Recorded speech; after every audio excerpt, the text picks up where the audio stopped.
Hello, welcome to Have Roots Will Travel. My name is Lisa Elvin Staltari, and I'm a genealogist and a passionate traveler. This past year, we've been traveling back in time. We've been looking at Les Filles du Roi, the King's daughters, and examining each and every one of them for their contribution and their history. We will dive into them. We are now on episode 122. There are in total about 700, so we've got a long way to go. You can have a look at my website, haverootswilltravel.com. I have posted links to all of the previous episodes, and if there are any new ones that you want me to feature, sooner than later, please feel free to write me at haverootswilltravel.com, or you can also post a comment below on any of these YouTube videos, and I do respond. So with that being said, let's get started and find out more about our Filles du Roi of this episode. This episode, number 122, Catherine Fievre, which means fever, is actually a viewer request. And also, when I looked in my files, a genealogy colleague of mine, and she knows who she is. So this is for you as well. So let's have a look at Catherine and find out her story. So she was born in 1646 in a city, it's actually a city, Niort in France. Her parents were Fiacre Fievre and Jacquette Dussol. And you can see where she is in the region of Nouvelle-Aquitaine, where so many of our Filles du Roi comes from. But her region is Deux-Sèvres. Niort is it is actually the capital of that county or département, as we call it. The population of New York in today is about 58,000. It's a major business area. It features insurance and banking companies, but it has its origin in the 7th century when a small bridge was built over the Sèvres and was named New Ford. The village became known as Novortium and then Niort. In the 12th and 13th centuries, the ocean extended as far as New York, making it a prosperous port with quays, anchors, welcoming hundreds of sailing barges, carrying salt and wine and cereal and skins, and it brought prosperity to the town. King Henry II of England and his son Richard I erected the castle you see on your left.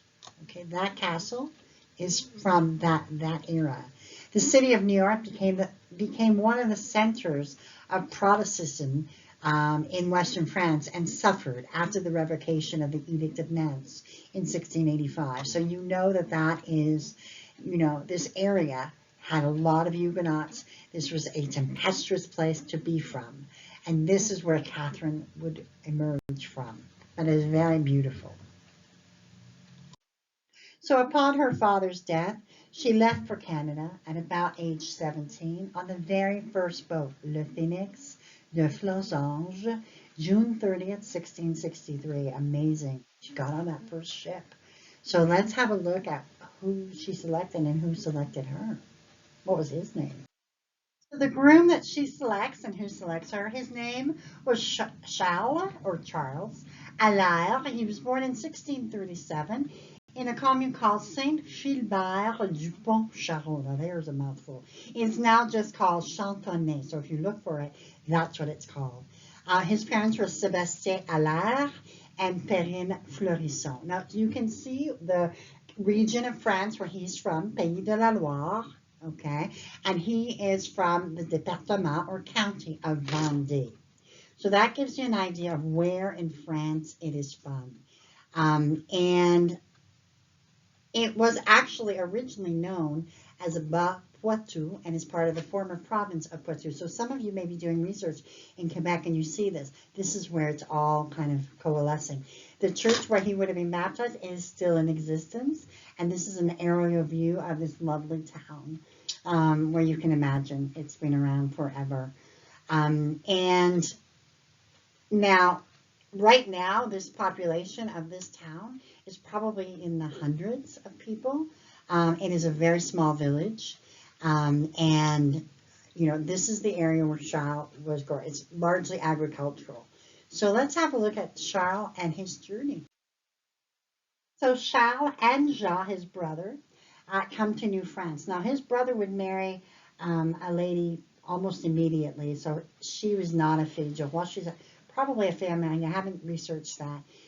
But they both enlisted at La Rochelle in 1658 in the service of François Perron. That was the person who signed the contract.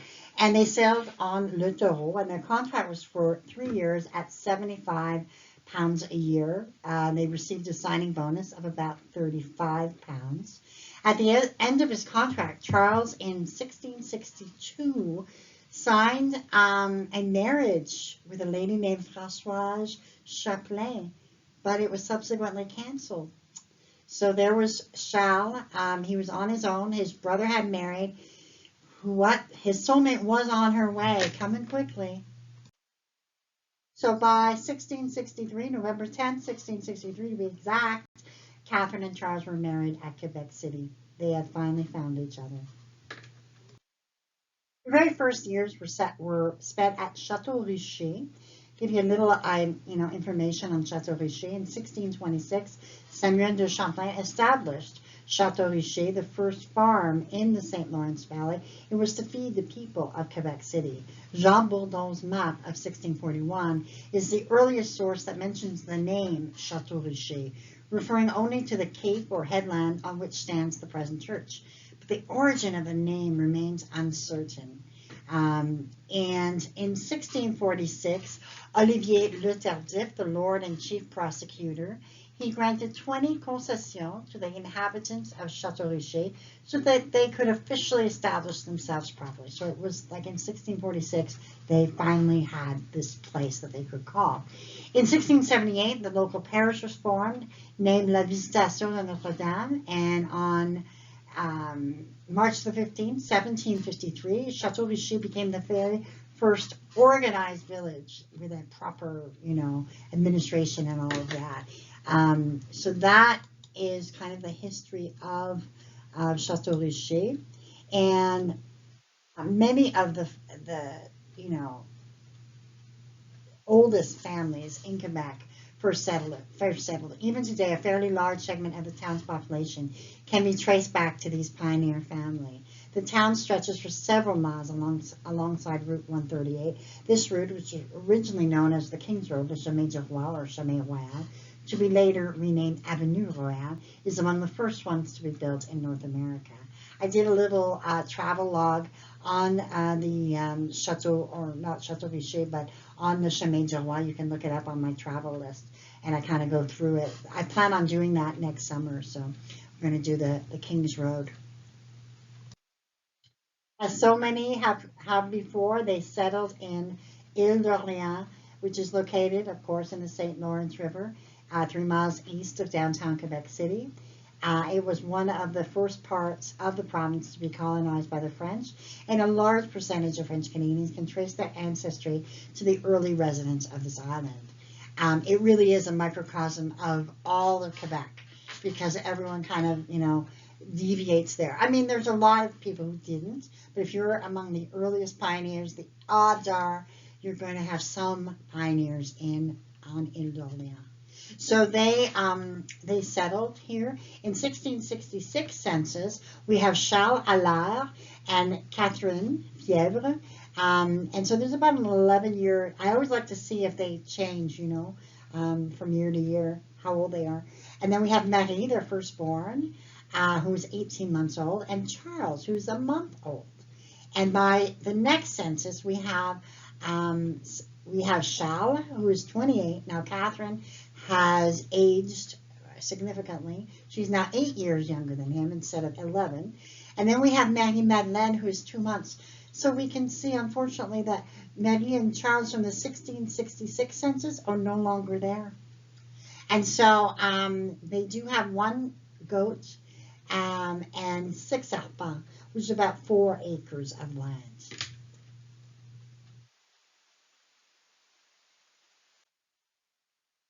Go on to have 13 children in all. As we have seen, Marie and Charles both died before the 1667 census. Marie-Madeleine would marry Pierre Dubourg and have 7 children, all of whom made it to adulthood. Charles married Marie Bidet and had 12 children, 11 of whom made it to adulthood. Jean died at 8 years of age. Jean-François married Anne Labbé and had 11 children, 10 of whom made it to adulthood. Joseph married Madeleine Bidet, whose sister had married, the two brothers married the sisters, and he had 8 children, all of whom made it to adulthood. Catherine married Gabriel Chamberlain and had 10 children, 7 of whom made it to adulthood. Louis married Anne Asselin and had 7 children, 7 of whom made it to adulthood.